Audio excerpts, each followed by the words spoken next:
Now call the meeting of the Columbia County Board of Commissioners to order. Please rise for a moment of silence, prayer, and the Pledge of Allegiance.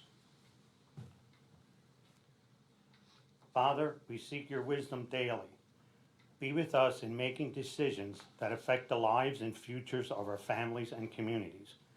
We pray that all communicate clearly, truthfully, and calmly with each other and the public. Amen. I pledge allegiance to the flag of the United States of America and to the republic for which it stands, one nation, under God, indivisible, with liberty and justice for all.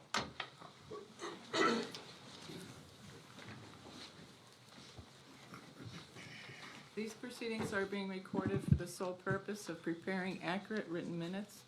Recordings are overwritten following approval of the minutes, eliminating all unofficial records of these proceedings. Approval of the minutes of the previous meeting held March 9th, 2023. Motion approved. Second. Mr. Honor? Yes. Mr. Lukasevich? Yes. Mr. Notstein? Yes. Are there any guests concerning county business at this time? Hearing none, we'll move on.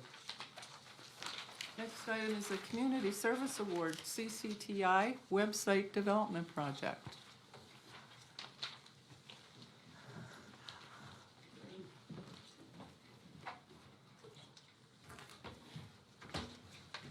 Maybe we should have our students stand up from CCTI and the representatives, so we know what we're talking about this morning. So last year it became apparent in the sheriff's office that we needed to update and revise our website. It was very outdated, really wasn't user-friendly, and we had difficulty trying to find an affordable provider. After thinking about the best way to proceed forward, it dawned on me that we may have a local option available that would create an ongoing relationship that would benefit everybody. So I reached out to Ms. Bartholomew there. You know, we really have a true gem here in the county with CCTI. You know, I think, you know, the programs and the education that goes on there is truly amazing. So I reached out to Mrs. B at CCTI. She heads the Computer and Electronics Engineering and Technology class, and I asked if her class would be interested in taking on a project to work on our website. From that point forward, I worked very closely with these two upper class students in particular, Noah Breifogel and Phoenix Calavota. These two young men attended several work groups with me to discuss the vision I had for the website. They demonstrated initiative and commitment throughout the project, and it formed a new relationship between the Sheriff's Office and CCTI. And I think it creates some amazing opportunities for us going forward. First, I think both of these young men now have something to put on their resume. They completed this project, and that's definitely a skill set that's marketable when they leave CCTI. Second, I think the underclass students who did not participate provides an opportunity for them to learn how to do this on an ongoing basis. The website will need maintenance, and it teaches them a skill set for a up and running website that is being used. And I think for the sheriff's office, it definitely was a fiscally responsible option because we only paid to host it and register the website. The rest of it was all due to these individuals from CCTI. Our new website is now live at sheriffcarboncounty.org. We're hoping that people will visit that, give us feedback, and you know, this is an ongoing project, so if there's something that we can improve upon, we're able to do that.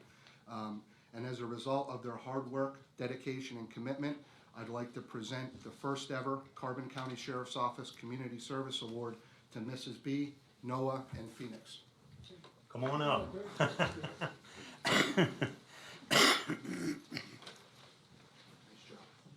Thanks for your hard work. Nice job, Phoenix. Thank you. That's yours. Okay. Thank you so much. I don't know if Mrs. B or any of Would them. you guys like to say something? Come on up if you would like to say something about the project, Mrs. B. And It was definitely, this is my first year teaching at CCTI in my own classroom, so it was definitely an experience. We thoroughly enjoyed working with the sheriff as well as getting to see the inside of the sheriff's office and their duties and such. And it was, I believe it was a remarkable experience for the gentleman as well, to see the insides of the happenings of the Carbon County. Gentlemen, if you'd introduce yourselves, your name and what year in CCTI you're at. I'm Noah Brackwell, grade 10 at CCTI sophomore. Phoenix Calavoda, grade 11, and I'm a junior. Any other comments you'd like to make about the project? It was definitely an experience learning customer service skills as well. I feel like it definitely is going to help me, and it's going to be a good thing on my resume. I feel like. Yeah, I just agree with what he said. Okay, well, thank you very much. Well, congratulations. Thank you. Amy, did you, good job, guys. Sorry, I'm still trying to get the media there. All right. Don't go anywhere.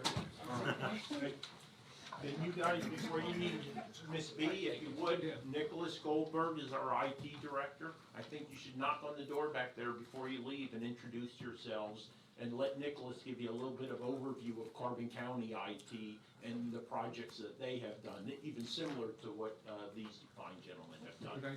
idea. Good. And I'd just like to make one more comment before you leave.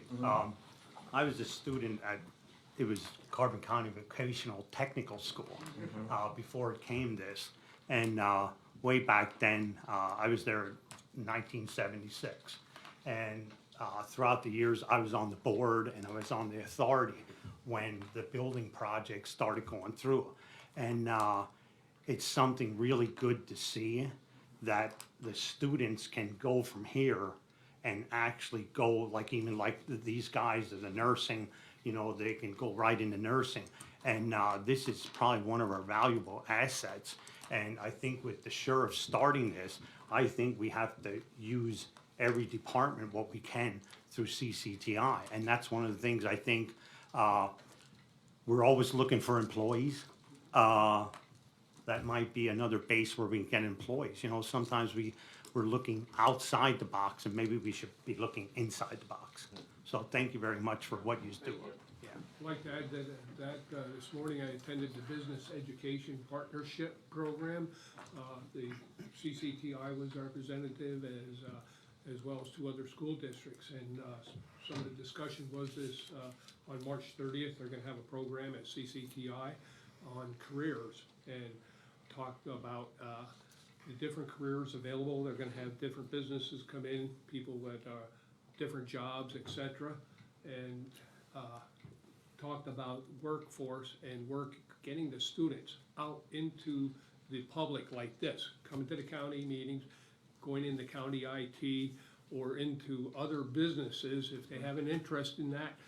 They're gonna have some programs at the school, and then eventually they hope to get students out into the field to see what the jobs really are and what it's about to help develop their future careers, hopefully, so. And Commissioner, I hope that this is the first of many opportunities for those It students there. appears it would be, and I hope that program is successful, and should contact the chamber for more information for the news media. I don't have all the details with me, but it's a great program, and they're looking for 30 businesses to come to the school and do a presentation on what jobs are available and what they're all about. I would add, you know, the county has regularly done internships in the summer in offices throughout the county, so that is another opportunity for engagement between the county and CCTI. Yeah, through the Career Link as Yep, well. yeah, the exactly. Workforce investment, there are opportunities out there, and sometimes they even pay a little bit, not enough, of course, but it is a great career opportunity for the students in all school districts and Marion. Thank you guys for letting me present it. to the No. meeting. Okay, Amy, did you want to take a picture of that?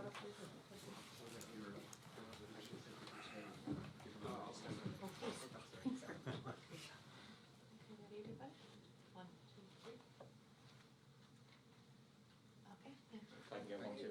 Thank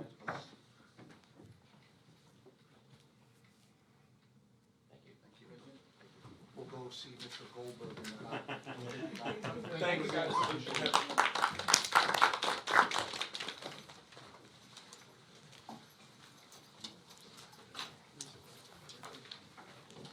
You don't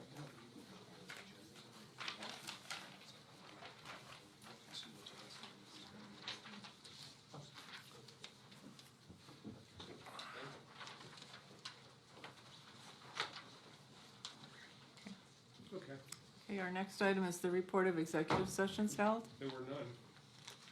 Department reports, the budget transfers. Motion approved. Second. Mr. Honor? Yes. Mr. Lukasevich? Yes. Mr. Notstein? Yes. There are no supplemental appropriations. Expenditures, approved payroll check numbers 74922 through 74941, and direct deposit check numbers 6051210 through 605-81632 for the payroll paid through the payroll fund checking account for all county funds totaling $668,323.66. This is the payroll dated March 10th, 2023. Motion to ratify. Second. Mr. Honor? Yes. Mr. Lukasevich? Yes. Mr. Notstein? Yes. Approval of check numbers 234935 through 235045 for expenditures to the general fund clearing account totaling $4,254,088.79. Move to approve. Second. Mr. Honor? Yes. Mr. Lukasevich? Yes. Mr. Notstein? Yes. Treasurer's reports, we have two. Move to accept. Second. Mr. Honor? Yes. Mr. Lukasevich? Yes. Mr. Notstein? Yes. A loan to the general fund. Ratify a loan in the amount of $4 million from the Capital Projects Fund to the general fund. The general fund will repay the Capital Projects Fund the principal and interest at the rate of 4.25% annum. It is anticipated that the loan will be repaid along with any accrued interest in June of 2023. Move to ratify. Second. Mr. Honor? Yes. Mr. Lukasevich? Yes. Mr. Notstein? Yes. The personnel report for county departments. Motion approved. Second. Mr. Honor? Yes. Mr. Lukasevich? Yes. Mr. Notstein? Yes. The acknowledgement for courts and row offices. Motion acknowledged. Second. Mr. Honor? Yes. Mr. Lukasevich? Yes. Mr. Notstein? Yes. Correspondence was received. Copies as listed. Copies will be made available to the press upon request. Advertising for ratification. Authorize the advertisement of a Zoom public hearing notice regarding the modification to Jim Thorpe Borough fiscal year 2020 COVID funds to move $10,384.35 from business assistance to Parks and Recreation, Camera Park, to install picnic tables and replace the pavilion roof. Move to ratify. Mr. Honor? Yes. Mr. Lukasevich? Yes. Mr. Notstein? Yes. Children and Youth, for approval and execution, the fiscal year 2022-2023 purchase of service agreements with Children's Advocacy Centers, Northeastern Pennsylvania of Scranton, and Loftus Vergari and Associates Incorporated of Wilkes-Barre, as per the attached rates. Motion approved and execute. Second. Mr. Honor? Yes. Mr. Lukasevich? Yes. Mr. Notstein? Yes. The Correctional Facility, for approval and execution, a service agreement with Johnson Controls of Allentown, Pennsylvania, to conduct inspections and maintenance on the fire alarm system for a 3-year period from March 1, 2023 through February 28, 2026 at the correctional facility.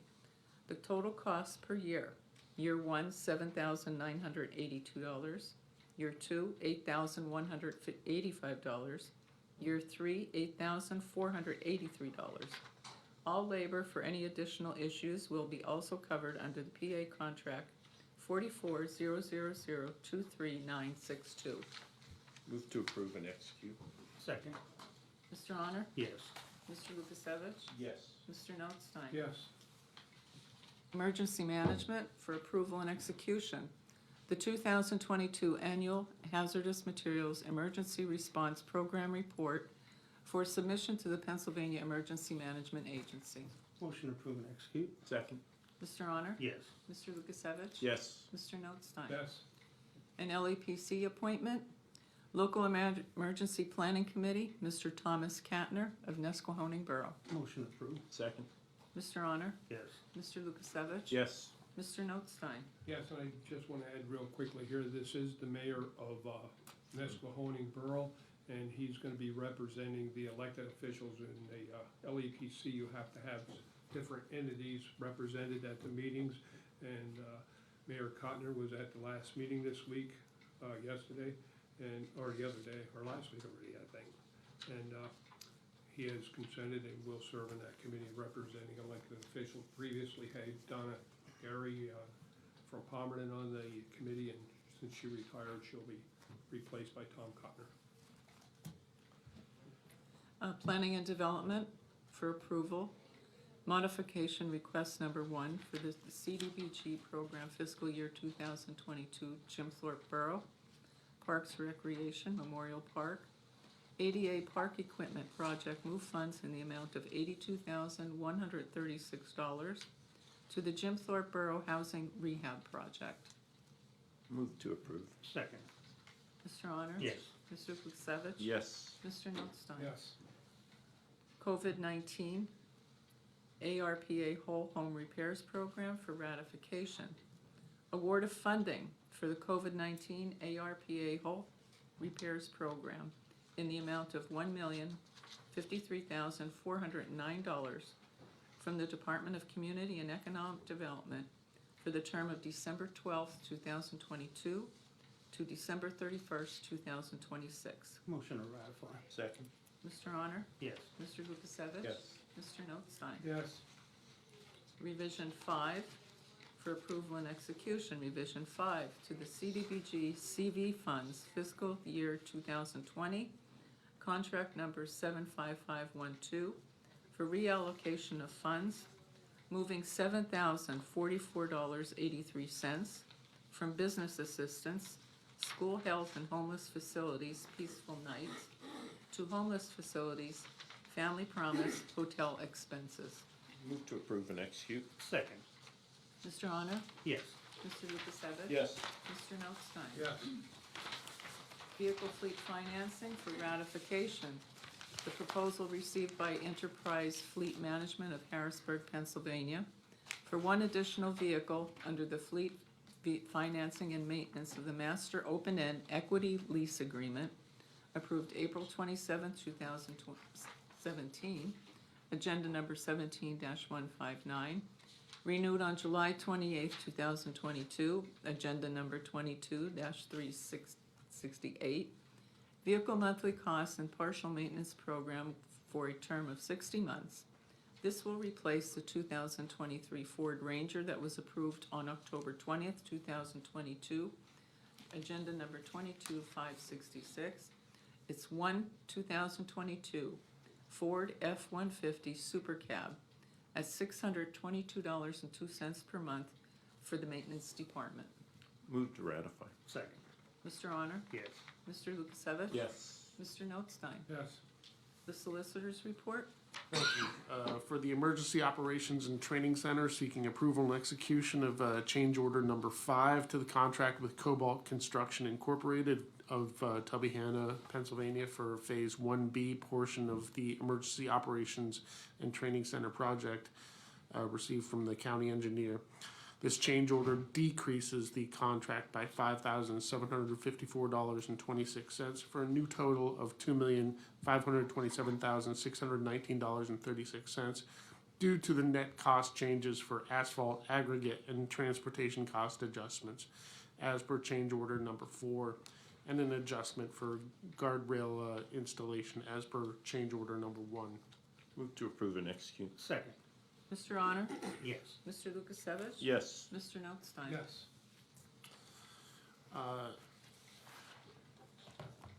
Seeking adoption of resolution number 23-6, recognizing Joe Fuzzy O'Donnell of Lake Hotto, Pennsylvania as the 2023 Shamrock Award recipient. Motion adopt. Second. Mr. Honor? Yes. Mr. Lukasevich? Yes. Mr. Notstein? Yes, at this time we'll take turns reading the resolution. Whereas the Panther Valley Irish American Association is holding its 74th annual St. Patrick's Day banquet on March 17th, 2023, as a means of preserving the Irish ancestry and recognizing a person of its nationality who has contributed to the region in service to mankind, and Whereas Joe Fuzzy O'Donnell of Lake Hotto has met the ideals of the association through his commitment to his family, church, school, and community. And Whereas the association will present Joe Fuzzy O'Donnell with its coveted Shamrock Award, honoring him as an everyday Joe who has generously helped countless people for decades. And Whereas Joe Fuzzy O'Donnell is a 1973 graduate of Panther Valley High School and is the husband of Michelle O'Donnell. He was a school bus driver until he entered his long career in the propane gas industry. His career began in 1978 when he worked for Pyrofax, Amerigas, Olds, and Sharp Energy companies. During that time, he did everything from being a delivery man to an installer and continues to work part-time for Sharps Energy, a Chesapeake company and a Northeast Chemical and Supply Company of Lansford in Pennsylvania whereas Joe Fuzzy O'Donnell expertise in propane gas business quickly became a well-known and has enabled him to do hundreds of hours of volunteer work for area nonprofits. His never say no attitude helps to set up fuel capacities for Sacred Heart and Our Lady of Mount Carmel Catholic Church of Nesquehoning, the Nesquehoning Fire Company, and for annual St. Joseph's Festival Summit Hill. And whereas Joe Fuzzy O'Donnell has been a valuable contributing member of his community for many decades. Joe Fuzzy O'Donnell and his family owned and operated the former Dewdrop Inn in Summit Hill, where they were proud sponsors of Little League Baseball, girls softball, and men's softball teams. Joe Fuzzy O'Donnell in his 49th year as a basketball official for the PIAA, where he has been president of the Tamaqua chapter for years. He is a life member of the Diligence Fire Company No. 1 Summit Hill, a member of the Sons of the American Legion Post 316 Summit Hill, the Ancient Order of Hibernians Jim Thorpe, and a social member of the Lehighton Fire Department. Now therefore, the Commissioners of Carbon County hereby honor and commend Joe Fuzzy O'Donnell on the occasion of his receiving the annual Shamrock Award from the Panther Valley Irish American Association, and wish him well in all of his future endeavors. Adopted this 16th day of March by the Carbon County Board of Commissioners. And that'll be presented to Joe tomorrow night. All right, and lastly, used equipment, seeking adoption of resolution number 23-007, authorizing disposition of various items of used equipment in accordance with the requirements of the county code. Yeah, move to adopt. second, Mr. Honor? yes. Mr. Lukasevich? Yes. Mr. Notstein? Yes. Any further business? Okay, Commissioners' reports, Mr. Honor. Yes, I do have a few things that might be a while. Through our cleaning process, I'd like to recognize our cleaning staff that is here. We had a mitigation company come in, they tore out ceilings, carpet, and moved things around. And I think it wasn't cleaned as much as I thought that, or what the staff thought it had to be. So we had our staff come in and they did a deep clean, and they really did it that the people that came in felt that they were safe. So I want to commend that for that. On the renovation project, hopefully by tomorrow or next week, we will have the estimate on what it's going to cost. And the insurance adjuster that is from CCAP, they were actually a third party that is from Crawford. And they and the contractors are trying to do this estimate that we hopefully will have by next week. Once we have the estimate, we are going to meet with all the staff, row offices, whoever the department heads are here, and we're going to try to figure out on how we can attack this problem. And I met with the adjusters and the contractors, and I stressed that this is a 5-day operation and it has to stay open. So what we're going to do, I can't really tell you, because it could be we get work one floor at a time. You know, it could be 2 weeks, 2 weeks, 2 weeks, or a half a floor. whatever will work out. But we have to definitely have the input from the administrators. And I said, this is all, it could even go that it could be working at night or weekends, and this will be incorporated into our claim. So it will not be any extra cost to the taxpayers because they see what we are. I mean, we are a 5-day operation. And well, I think we're gonna try and shift people around here, but we don't wanna take them too far just because of the IT part that we have to do with this. On the elevator project, tomorrow they are coming out to assess. Monday they will be here, and by Wednesday, April 5th, the elevator should be operational around the 5th or the 7th. It all depends how they get the inspection in, but the latest date would be for the inspection to be April 7th, and that's been long overdue. I'd like to congratulate Fuzzy O'Donnell, a well-deserved recipient for the Shamrock Award, and on to like the CCTI. I think everybody knows my comments that I have, and I always say that that is a very important part of Carbon County, and I said we have to use them more often. And I just want to thank the sheriff for starting maybe the ball rolling. And I think there were some projects that we even did up at the shelter that we could have used them for welding or things like that. So there's things that I think we're going to look in the future to keep them in the loop. And like I said before, we're always looking for employees, and it would be nice to have some of them come here and work for us. And that's about all I have to say. Mr. Lukasevich? Yeah, coincidentally, on the agenda today, we both had acknowledgement of the contributions of CCTI in the whole home repair program. And I mentioned that coincidentally because as part of our whole home repair program, the scope of our a project in regards to this, we did include just over $25,000 that would be utilized for incumbent worker training and efforts in with Carbon County Technical Institute. The details of that to be worked out upon what will be a very short order arrival of those funds. We'll have the conversation with CCTI, how we're going to leverage that to help increase home habitability in Carbon County, aligned with our project plan.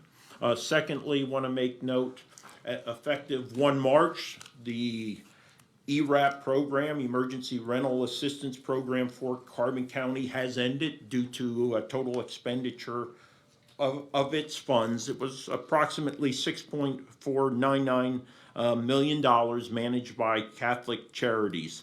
All direct assistance funds have been expended, have a few bucks of administration fees that remain, a few checks that have yet to have been cashed. The follow-up admin fees will be focused on, of course, closing out the project, ensuring those final checks are cashed. There are a couple fraud investigations that are ongoing, and they'll be all sorted out before we close out that project. Unfortunately, the most recent data for the program, official data from the state, only runs through September 2022. Don't understand why we have a 5-month lag in the official numbers. But as of that date, 1,075 requests for assistance were received, 1,011 were improved through the end of September 2022. We have invited Catholic Charities to come to a near future commissioners meeting to present the final numbers in regards to the program on behalf of the county. Let's see. Oh, this afternoon, Part 2, casting of lots for Kidder, Mahoning, Packer, 6-year supervisor position, and Toamensing tax collectors. That'll be run by the Director of Elections down in 44 Susquehanna Street. That's all I have. I already talked about the one program, the Business Education Partnership, and what they're trying to do in getting these students out into the public as well, or into businesses. The other thing, I just wanted to point out, you looked at the agreements for children and youth and what some of those costs are, that daily rates. There's only two in there, that sexual abuse, forensic exam only, and the emergency interview or exam, zero. But there are some here, physical abuse, emergency forensic interviews and exam, $1,000 a day. The preparation, for witness testimony, prep is only $200 an hour. Courtroom testimony, $400 an hour. Court wait time per hour, $100. Testimony, telephonic testimony per hour, $200. Travel time per hour, $100. So mileage, 56 cents. So just bring this up just to point out some of the major expenses that we get through the Carbon County Children and Youth Agency, and some of the emergency services that we have to contract all the time. I'm not sure, I have to go back to Children and Youth and see how many times on average that we have to use these services, but it's quite expensive, and that helps explain why we're over a $5 million, approaching $6 million a year just in children and youth. So, yeah, 80% is reimbursed by the state, but certain things aren't, and the county still has to come up with the balance, and we're still struggling with getting employees there. The current caseworkers are stressed out, as you might imagine, and the caseload just keeps going up, and they're more complex, and we're having more and more mental health issues all the time. So that's all I have. Okay, meeting adjourned. Good.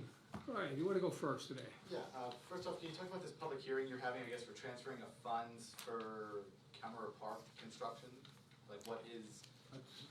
The standard Yeah. CDBG requirement to have to, They have to do any, a lot of times, or what they have to do every year when they come out with the CDBG funds, you have to have a public hearing. Very seldom does anyone ever show up at the hearings for the funding sources or what you're gonna spend it on. But it's just basically a formality that we have to go through for the funding sources, so have to make sure everybody is fully aware of what's going on. What are you hoping to do with that money there at Camera Park? that's up to Jim. the borough. That's up to them what they wanna do. Well, it does say in the actual agenda, I think it talks about probably some benches and maybe some equipment. It's right there in the agenda.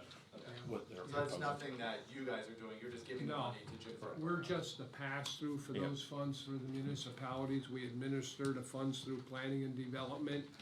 The borough decides what they're gonna do, and they draw up the specs and engineering or whatever else they need. That's all done by the municipalities that apply for the funding. And also then, Chris, can you talk about just about not running for primary election this upcoming year? No, I think my comments were quite clear, made here, I believe it was last week. Check my Facebook page, LinkedIn, Insta, Twitter, I mean, it's all there. Okay. Are you still planning on running in the general Like I election? said, all that information I made available publicly through every social media platform I'm on, to include here publicly. Okay, thank you. Yep. That's all I have. Amy? Morning, gentlemen. You forgot about Mark. I'm on board. Oh, Well, real quick, okay. I'm sorry. well, I have it here, I I'm thought, sorry. I have this folder, yeah. well, I thought we were just asking questions that we can get into that, maybe if that's lengthy. Sorry. Well, we let you guys get out of here a little early. Right. Okay. We have, yeah, okay, we'll wait. Okay, Are you sorry, running Mark. for office? What's up? You do well up here. Okay, I apologize. Yeah. Okay, Mark, now call the monthly meeting of the veteran board to order. Thank you, Mr. Chairman, and good morning. First, we'll start with the approval of the minutes from the previous meeting held February 16th of 2023. Motion approved. Second. Okay, Mr. Zelinka, Yes. Mr. Svercek, yes. Mr. Arner, Yes.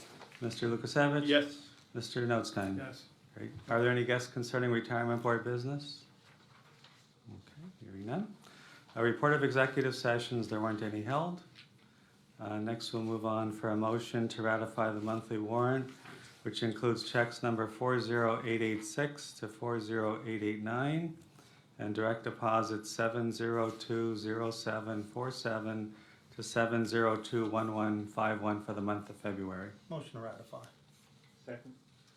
Mr. Zelinka? Yes. Mr. Spurcheck, yes. Mr. Honor? Yes. Mr. Lukasevich? Yes. Mr. Notstein? Yes. Great, thank you.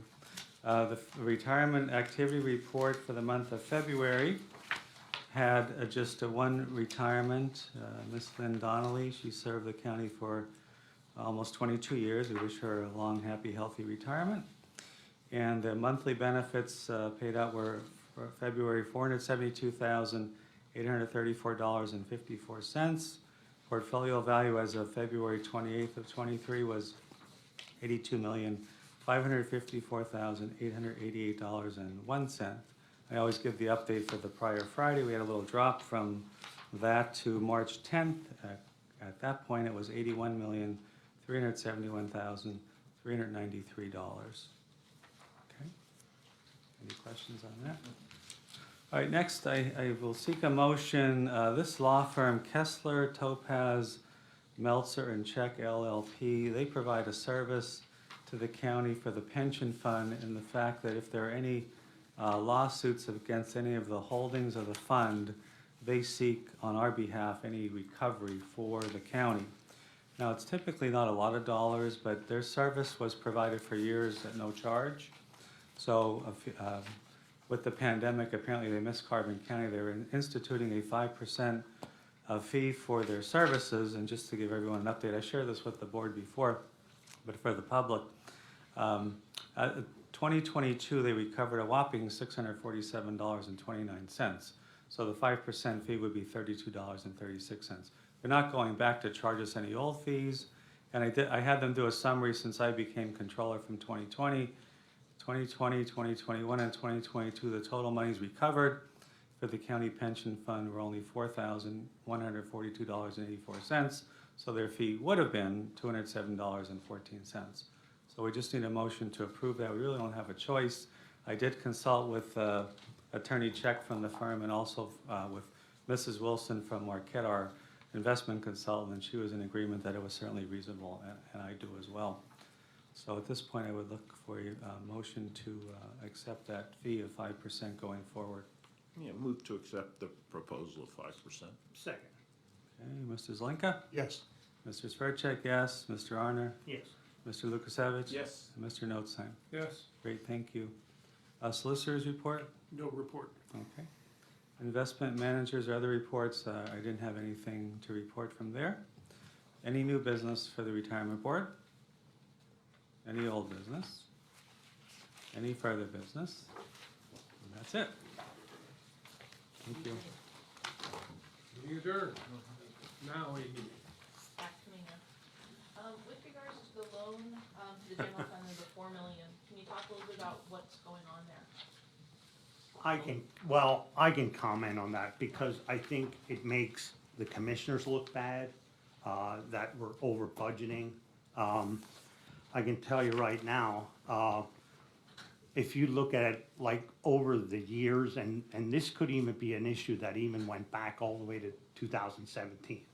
And every year you see it, once in a while, we loan them money and loan them money.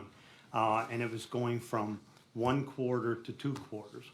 Now we're up to that we're not getting a reimbursement somewhere between 3 quarters and a whole year. Referring to children and youth. Yes, to the children and youth. And I called the governor's office on Tuesday, and I'm not happy with this. They actually, I think they wound up, through this whole process, and we did, I'm not saying we did everything 100% right, but we're really not getting much help there. I mean, now we're taking a loan, and they're not reimbursing us at where we should be at. We should not be, teeter-tottering before 3 quarters and a whole year. And now probably within a couple weeks, we could actually do the process of starting the next process to get our funding. And then that's another 45 days that might be going through that till they would actually even look back to the fourth quarter. So technically, in another month, we could be 4 quarters behind. And it's just like, this is irritating, that we sit here and our children and youth are doing a tremendous job. They are understaffed, and understand the state is understaffed. But for us to be sitting here and then we have, actually they send us a bill for a fine that we didn't report, for I think $68,488, because we didn't report. But they're allowed, I don't know what you would call it, they should be funding us. And I think they gotta revamp that system. If there's something going on, that if we're taking 1.2 million, then give us 1.2 million every quarter. And if the next quarter gotta be corrected, and they would have to take 200,000 off. But here we're at the mercy of getting a loan. And you see what, we gotta pay percentage on it. And there's another one, and it's just not children and youth. We just had a request from aging, that we're behind. They need $330,888 that they didn't get funding through the cooperative block grant. You know, and it puts it on us. We gotta deal with all the regulations, and like, what's the disconnect here? Now, they were supposed to call me back from DHS. I did not get a phone call yet, but I'm hoping that we do, that we can have a meeting with them and try to straighten these things out. And with talking to the governor's office on Tuesday, we are not the only county in this situation. Now, I sort of know who the counties are. I did not talk to them yet, but this is a problem, I think, that's probably all over the state. And I think, as Wayne stated, like in some of these fees that we have, adoptions is one of our, not an issue, but it's something that's costing a lot of money. When we don't adopt somebody, we have to put them in a home, that costs more money. And, you know, I think yesterday, Jill stressed that we wish we had more people that would adopt. You know, that's one of our big, I think, where it's costing us a lot of money. But still back to the, I just don't see it. I mean, you get funding, and why is it that far behind? You know, and I said, and I'm not saying we did everything 100% right, but there's gotta be a different system to this, because it comes back to the taxpayers, and now we're waiting for our taxes to come in, which we always rely on, because our tax people, our taxpayers are always very diligent on paying. We get a high percentage of our taxes back right away the first month. And that's what we have to carry over to. But when we get bills like this, that we aren't being reimbursed for, you know, I think it was like $3.4 million we're behind on children and youth, and then this other one on top for the 330,000, you know, and I just wanna stress that it's not us. It's over this reimbursement, and if they wanna come out and talk to us or whatever it is, but they have to revamp this system. Cause like I said, I hear it across the whole state that there's problems. And I mean, I'll probably get in trouble for making some of these comments, but that's what I think I'm here for. You're here to speak up for the taxpayers, and I think it's time. And they might have trouble with having people, employees, but we have the same thing. And I don't need to hear this, that, well, I only got one employee in the office. Well, then get more and get a better system that this money is allocated to the people. Why do you have to look at it? And then there's one problem when we go out for reimbursement, and there's one problem, and then I guess what winds up happening, you get stuck down to the bottom of the pile, and we don't hear anything about it for months. I mean, something, like I said, something has to be done here. So I don't know if I explained it to you enough, but it's just like, like we do get advance payments, but it's not enough. And it's just like, why can't they just pay us and then redo it? You know, they're making it so hard. Like now they gotta go back and review 3 quarters. Wouldn't it be easier to just allocate and then check that one out, and then the next month readjust? Keep going all the way. And you could see it. I think the media always asked about it. What are we doing? Why are we loaning this money? And that's why it is. Our funding is behind. So I mean, I don't know what else I can tell you, Amy. I just wanna make sure I have this correct. So basically that cover the 3.4 that you guys have loaned children and youth until the state? Well, it's hard to say because what we have to, we're looking at that, what we gotta pay out. And, that should hold us over till the taxes come in. I can't say all of that will go towards them bills, but it's just, it just straps us that we don't have that money. Okay, so it's You basically know. to help with operational costs. Yeah, exactly. I mean, it could be all county operations, you know, because it's all tied together. When you lose $3 million, that's not good for the whole operations of the county.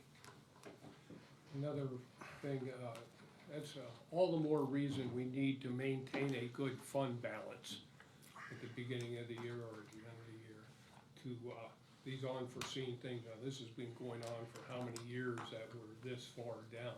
But it's imperative that we, you know, we look at the fund balance, maintain a good, healthy balance. It's the first time in over 20 years that we really had to take a loan out like this. Previously, we used to have to take out a TANF loan or a tax anticipation note at one time. We used to get that through the banks.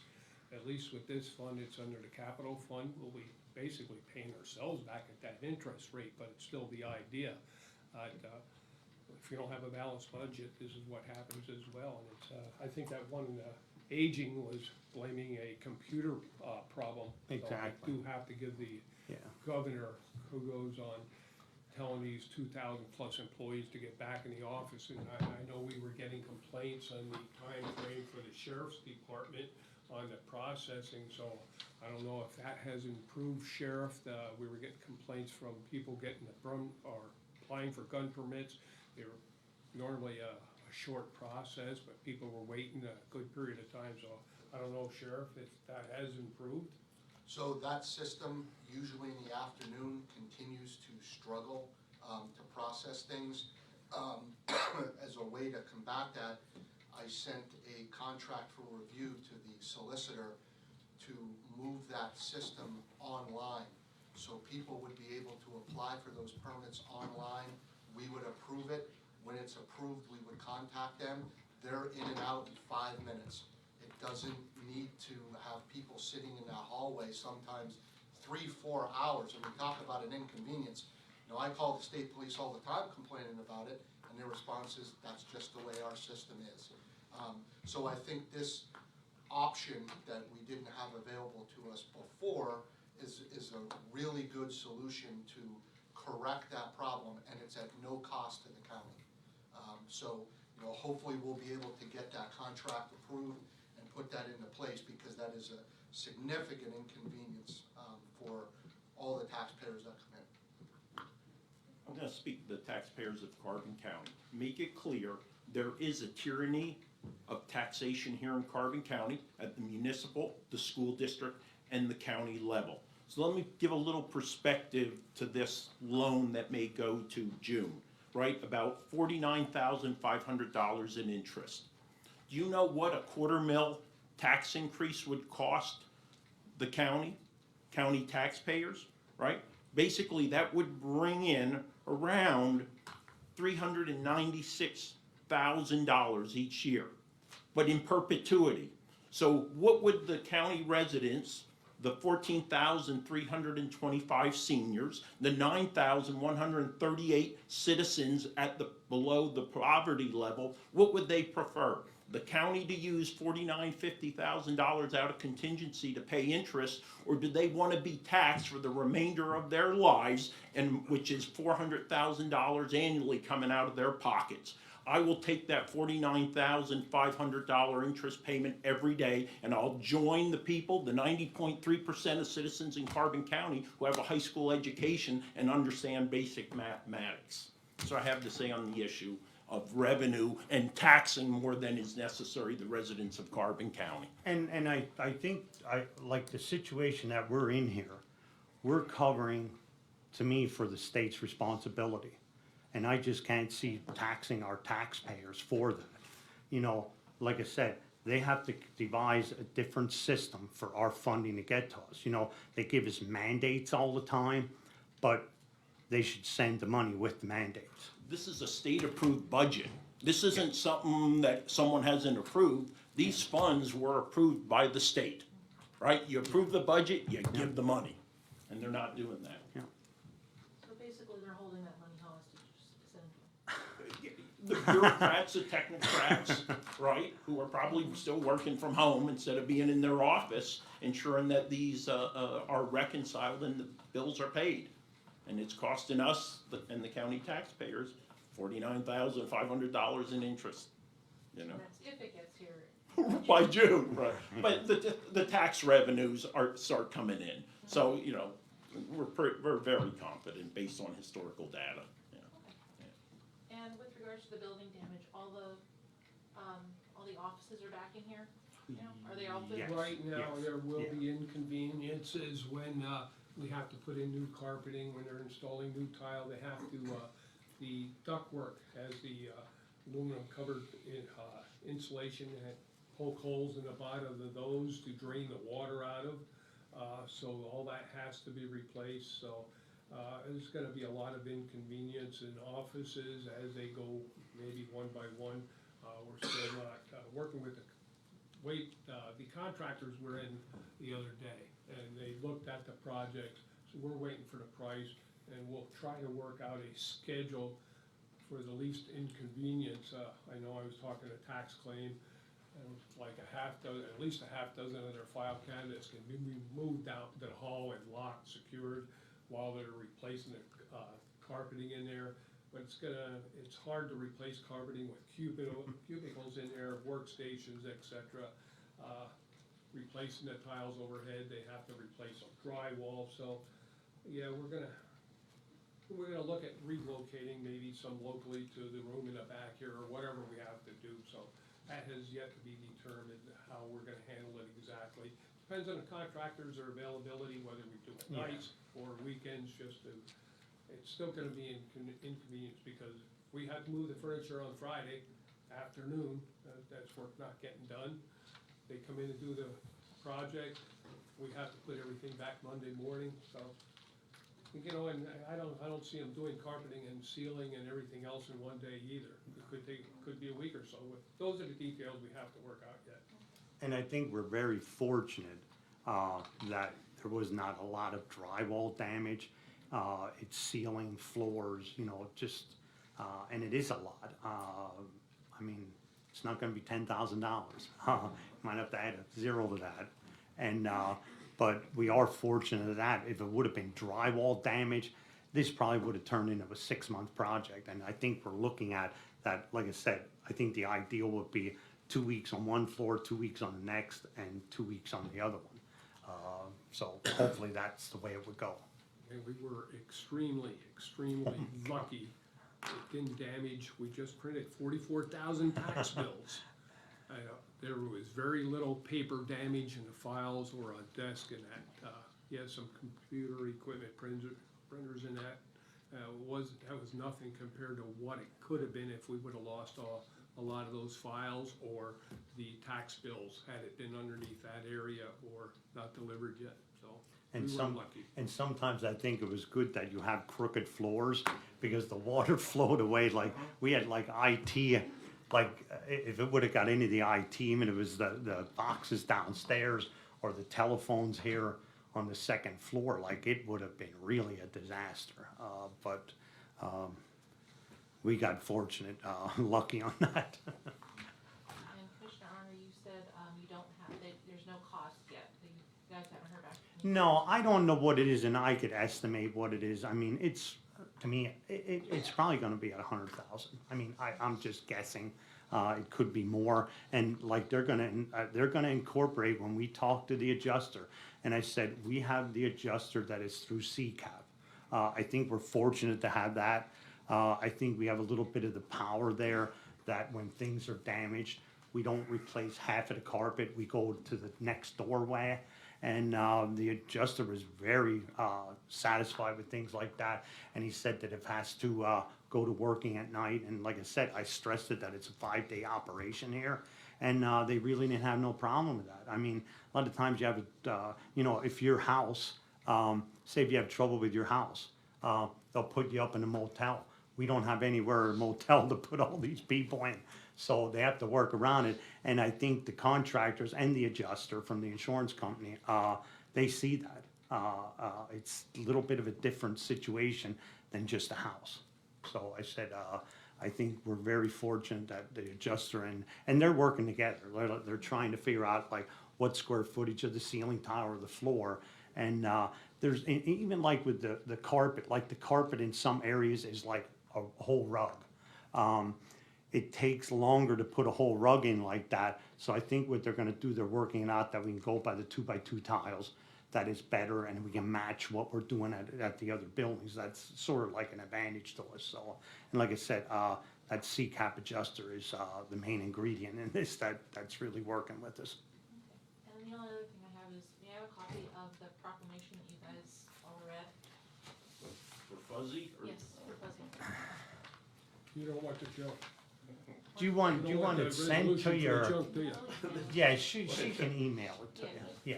Send her the junk one too, that's an interesting one. Yeah. In case you want to buy a used, ruined aluminum ladder. I was in a prison board and I heard about the, so I have an idea. And there's one of the things, like there's a regulation there, like we gotta advertise this. It probably has no use to anybody, and if you buy it, it's probably not even worth the aluminum to take it. And the process that you gotta do, we gotta get the solicitor to do, a write-up on it, make sure everything's right, and advertise it, and the stuff is probably worth $99. And we probably have $600 in it, in advertising, and it's like, Well, clarification, we don't actually have to advertise it because it's less than $2,000. In fact, it's negligible. It We just do has have to be to post posted in the Yeah. courthouse. We'll for 10 put it days. online also, so if someone's really interested, we'll talk to our IT guys to get it on our website and Facebook page. in case somebody wants an old ladder. Yeah, we're about due for a car sale too. That's all I have, thank you. Okay. James, For planning and development, the COVID-19 ARPA money and CDBG, is that, any of that come in response to the presentation we were given about the blight? Or are those, I don't, that's separate, that's separate. Nothing that was mentioned here that I saw, no. no. okay, and then the damage to this building, you said it's gonna cost like roughly $100,000. Well, I don't know. I mean, I'm just speculating. I mean, it could be 50, it could be 150. I mean, and I said, when you start putting overtime into it, and at night, working at night. Prevailing wage. Yeah, prevailing wage and shift differential, I might be way underestimating it. And That's not gonna be a burden on the taxpayer? That's No, paid- no, paid no. for by what? Who's gonna pay for it? through our insurance plan, through CCAP. And that's what I said, the adjuster said that everything would be covered under the claim. But, like everything, if Yeah. it's a P or a CCAP program, joint or product that they have, but the more claims they have, the higher our Price goes up. premium. So, yeah, Yeah. there will be, Yeah, somewhere, it does cost some, really. Yeah, it'll come down. Next back year, to haunt us. right? Yeah. You'll see, yeah. And then, unfortunately, yeah, there is a cost. We paid for it basically by being in the risk pool. So that's what our premiums are there for. Okay, unfortunately, we have to use it, and it drives up everybody's cost. So, That's all I have. fine, anything from the salary board to this?